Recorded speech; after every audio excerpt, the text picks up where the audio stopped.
On the broadcast tonight, the leaders of South Korea, the U.S. and Japan in a rare trilateral summit vowed to maintain a united front against North Korea's nuclear ambitions. Missing from the discussions, however, were the thorny historical issues that have divided Seoul and Tokyo. 4 years ago today, 46 South Korean soldiers lost their lives in a torpedo attack launched by North Korea. On the anniversary, Pyongyang test fires ballistic missiles. Seoul and Washington call it a violation of UN resolutions. And a new opposition coalition in Korean politics. The nation's main opposition party and supporters of maverick politicians An Chol-soo merged to form a new party ahead of the June 4th local elections. Early edition at 6 begins now.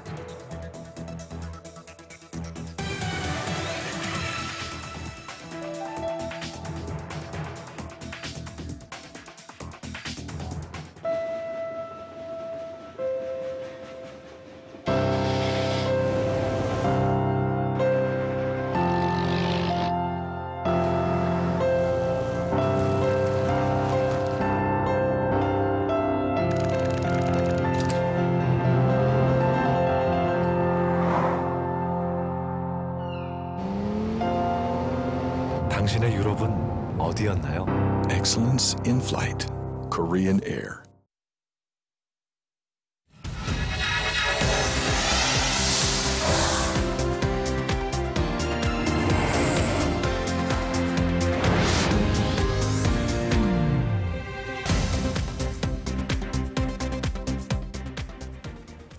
It is 5 a.m. in Washington, 10 in The Hague, and 6 on a Wednesday evening here in Seoul. Welcome to Early Edition at 6. I'm Moon Gon-young. And I'm Daniel Che. Thank you for joining us.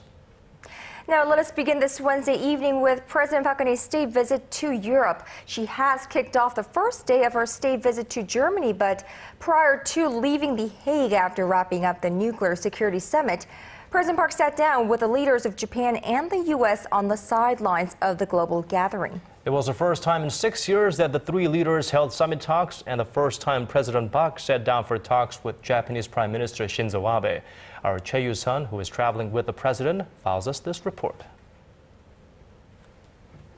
The leaders of South Korea, the U.S. and Japan pledged to strengthen their cooperation in curbing North Korea's nuclear ambitions.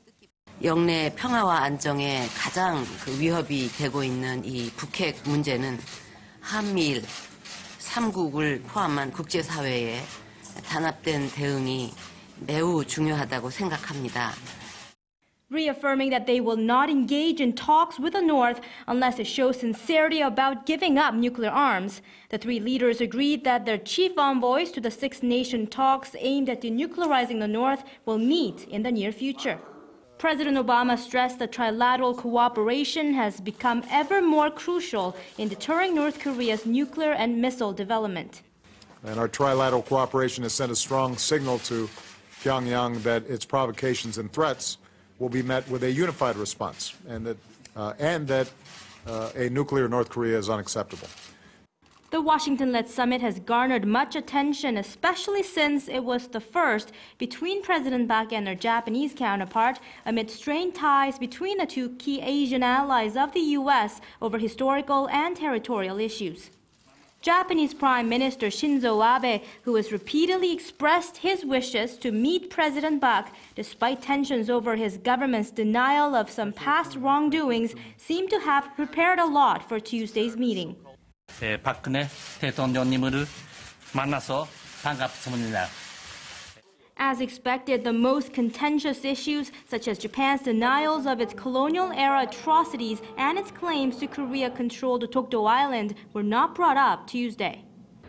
President Park is now in Berlin for the first leg of her state visit. Here, she will hold summit talks with German Chancellor Angela Merkel and President Joachim Gauck to discuss strengthening bilateral ties and to seek German support for a reunification policy.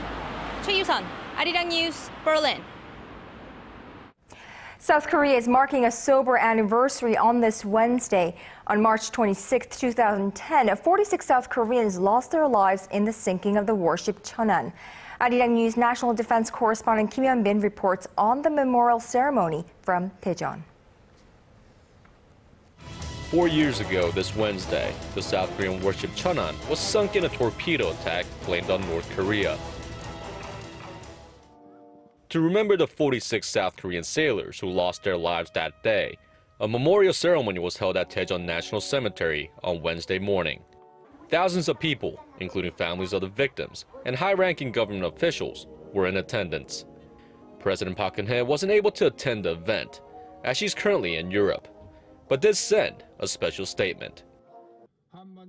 To achieve reunification, we need a strong military. If there are future provocations from the North, our military should retaliate strongly. Prime Minister Chung Hong-won also emphasized the importance of national security in light of Pyongyang making continuous threats. He also called on the North to stop its provocative acts.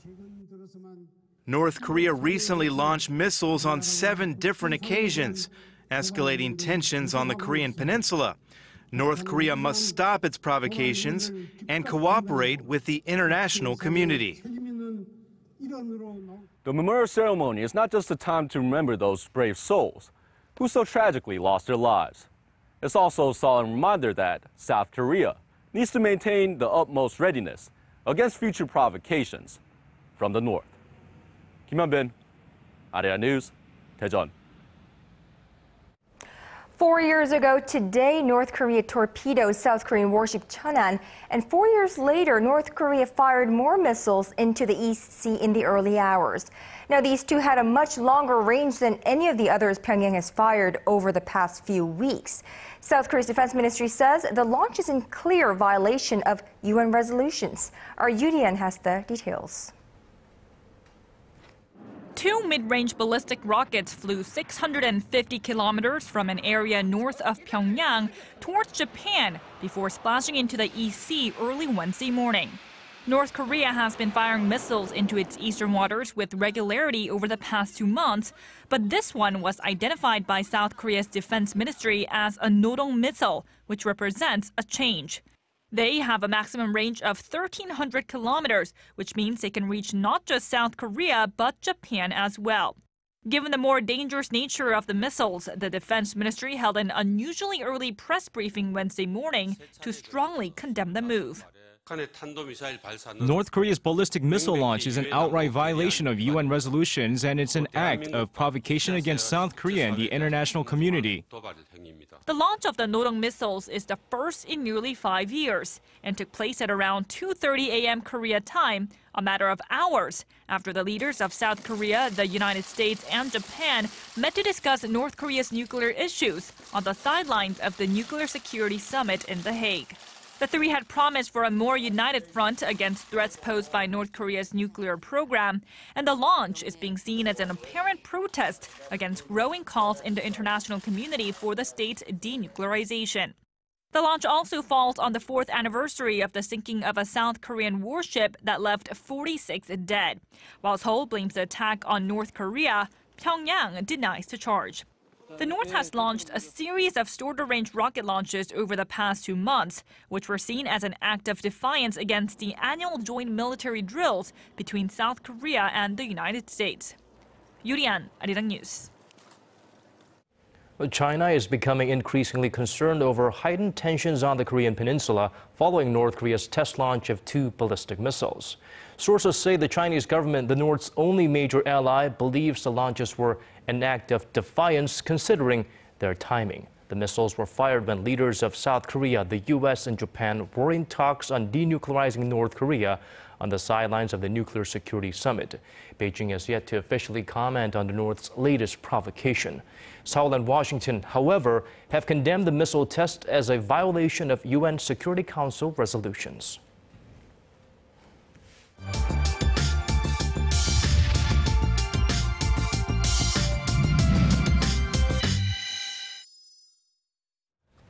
U.S. President Barack Obama brought together the leaders of South Korea and Japan to discuss cooperation in containing North Korea and its nuclear weapons program.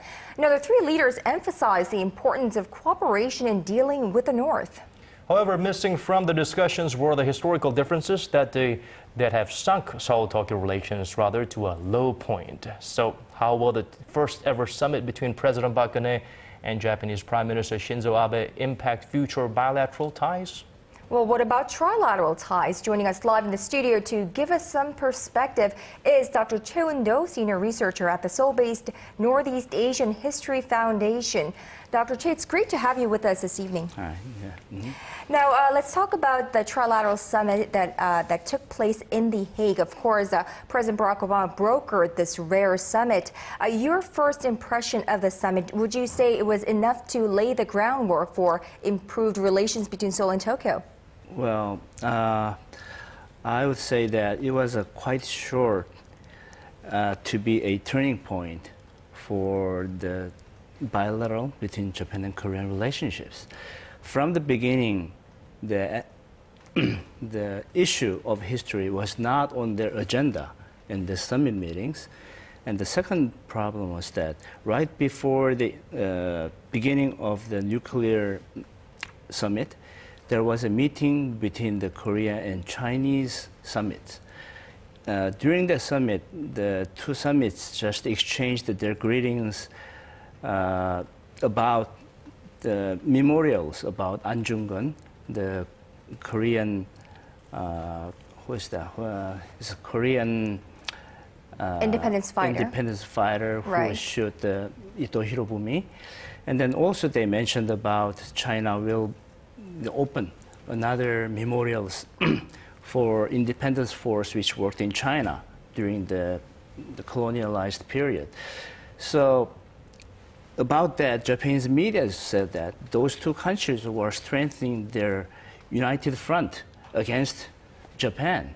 So as long as the Japanese people and Japanese politicians understand, they would think that the summit was not to get closer the gap on the historical recognitions.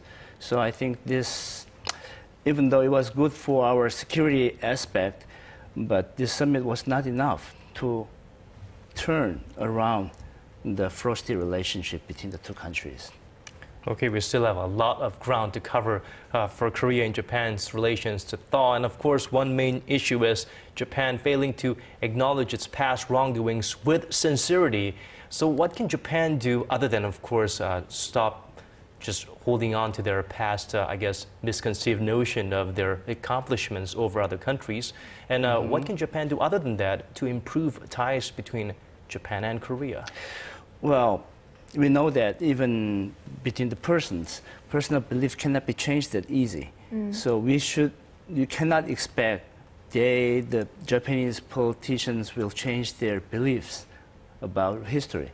Rather than that, as long as our diplomatic relationship to be improved, we expect that something we call institutionalized devices, which cannot be reversed or which cannot be denied by the simple comments or announcements of one single politician. That would be government official statements like a Kono statement or a Murayama statement.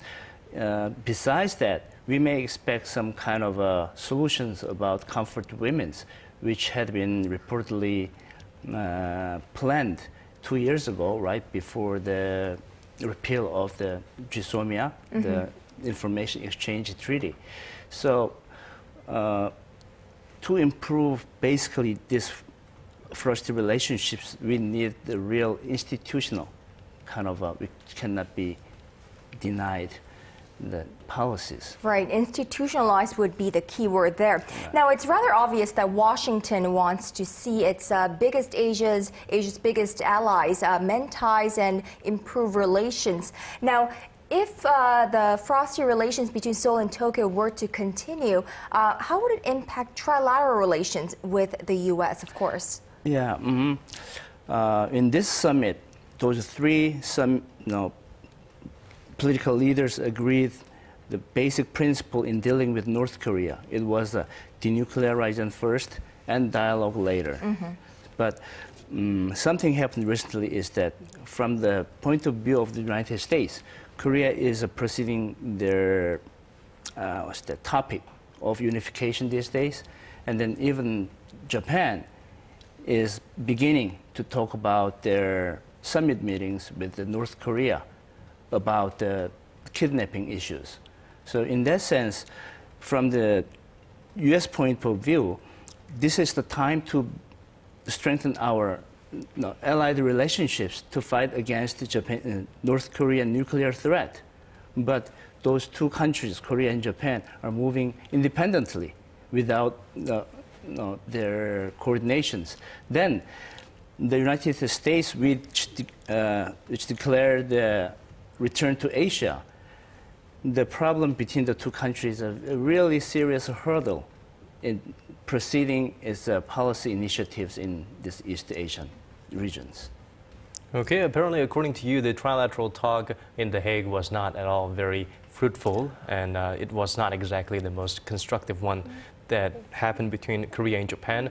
There's a lot of ice to break despite Prime Minister Shinzo Abe's efforts to speak fluent Korean. What do you think the Park administration should do if Abe administration continues its ways and refuses to accept history? Well, the bilateral relationship is already at the lowest point. So even though Japan cannot suggest any other new perspective or other interpretation of history, there's nothing much we can do differently. It's just our government, I guess that our government will keep going as it is right now because we are kind of leading this situation as long as the universal values and human rights are concerned. Japan is the problem. So whatever improvement between the two countries are achieved in the future, the comfort women issues and human rights issues will not disappear. It will keep going on. So those basic value questions are not, doesn't depend on the situation of the two countries' relationships. So our government will keep pressing Japan about those human rights questions. And of course, try to, I suppose, gain global recognition and global consensus that it is a human rights violation issue that Japan committed during World War II. All right, Dr. Choi You-sun, senior researcher at the Northeast Asian History Foundation, thank you so much for speaking with us this evening. We appreciate it. Thank you very much. Not facing. We apologize. We're all destroyed. Digging deeper, getting to the bottom of stories that impact your life, talking with you on air and online, connecting you with experts on the world's most pressing issues. News and current affairs at its best with Moon Gon-young and Daniel Che on Early Edition at 6. Proposal for talks on holding regular reunions for families separated by the Korean War. Their reason. They say a picture is worth 1,000 words, but there are no words for the photos that were on display in front of the Japanese embassy in Seoul this Wednesday. The photo exhibition shows the brutality and inhumanity carried out by Japanese forces during the early 20th century throughout Korea and China. As our Kim Young-gi reports, the exhibition aims to remind people that the past will not be forgotten. No colors, no words, just black and white photos that show the horrific scenes from Japan's past invasions of Korea and China. Ruling's Haeunori Party lawmaker Kim Il-dong hosted a photo event Wednesday as a protest against Japan's unapologetic attitude towards its past wrongdoings. We decided to hold this photo exhibition to let the world know about the atrocities Japan committed during World War II. We must never forget the cruelty and pain that our ancestors had to endure due to the Japanese imperialists. The images are startling. Japanese soldiers mass murdering innocent civilians during the Nanjing massacre in China, simply to learn how it feels to kill on the battlefields. Women who were raped, brutally tortured, and eventually killed with sword bayonets. Japanese scientists conducting surgical procedures without anesthesia on prisoners of war after infecting them with various diseases. The photos clearly show the atrocities that were committed by Japanese soldiers during World War II. This exhibition will be recorded and uploaded onto YouTube in 10 different languages. On the other side of the street, two former Korean comfort women rallied along with their supporters to demand that the Japanese government apologize for victimizing them and tens of thousands of others. It's really agonizing. We've been holding this rally every Wednesday for 20 years, and still the Japanese government hasn't made an apology or provided compensation. They think everything will be solved if they keep quiet. Historians say up to 200,000 women, mostly from Korea but also from China, Indonesia, the Philippines, and Taiwan, were forced to serve as sex slaves in the Japanese army brothels during the Second World War. Despite mounting evidence, a minority of right-wing Japanese citizens insist the state and military were not responsible and claim the women were common prostitutes. Kim Young-gil, Arirang News. In the nation's political realm on this Wednesday, two parties became one. A new coalition party dubbed the New Politics Alliance for Democracy officially launched this Wednesday afternoon with hopes of bringing about a new era of politics. Over 250 delegates, including lawmakers, war veterans, and thousands of citizens, attended the event in southern Seoul's Olympic Stadium. The new coalition will be jointly headed by Democratic Party Representative Kim Han-gil, or leader that is, and independent lawmaker An Chol-soo for 1 year until it elects a party chairman and leadership next year. Now, they completed legal measures for dissolving their previous parties and will now register as the new one with the National Election Commission. The alliance adopted its platforms at the ceremony, which include a focus on forming a just society and maintaining peace. Moving on, the Korean economy grew 3% last year, accelerating from an earlier estimate of 2.8%. Korea's per capita gross national income also stood at over $26,000. That's up more than 6% from 2012. But it's not all good news. Our Hwang Ji-hye explains why. Korea's central bank said Wednesday that the nation's economy expanded 3% in 2013 from a year earlier. That is faster than the bank's earlier estimate of 2.8% and outpaces the 2.3% recorded in 2012. The Bank of Korea said robust exports and a steady rise in consumer spending drove the higher than estimate performance despite sluggish facilities investment. The upward revision comes with a caveat, however, as the nation's central bank recently adopted new international standards on calculating gross domestic product. Under the new standards, the bank changed the base year to 2010 from 2005 and included contributions from new sectors like research and development to the nation's gross domestic product. Experts point out that the new growth rate does not necessarily mean the domestic economy is on track to a stronger economic recovery. The domestic economy is showing mixed signals this year. Exports, which account for half of the nation's GDP, looked bad in the first 2 months of this year, but consumption and production were decent.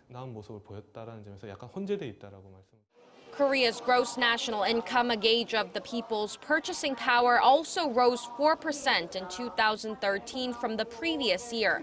The per capita GNI stood at over $26,000 last year, up from around $24,000 in 2012. Meanwhile, the central bank said that the new standards could also impact the bank's new growth forecast that's set to be unveiled early next month, but added it's too early to talk about the degree of change. Hwang Ji-hye, Arirang News.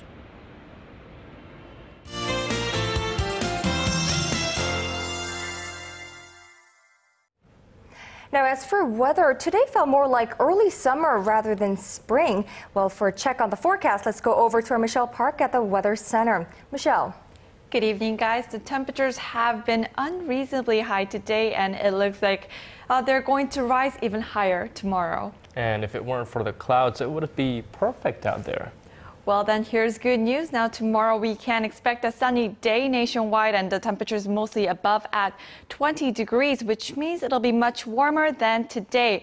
Now, these warm conditions will continue throughout the week, but we're expecting nationwide showers over the weekend. Now, for more details, let's go over to our readings.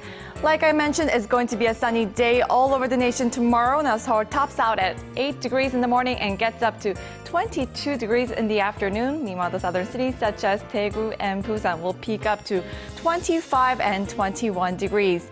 Now moving over to other regions, Jeju Island can expect it up to 18 degrees. Meanwhile, Dokdo and Mangeumgang both peaks at 15. Now that's all for now. I'm Michelle Park and have a great evening. Thank you for that, Michelle. And that brings us to the end of our newscast. Thank you for watching. For our viewers in Korea, have a wonderful rest of the evening. And a great start of the day to those of you in other parts of the world. This has been Daniel Choi. And I'm Moon Gun-young. We hope to see you right back here same time tomorrow. Bye-bye.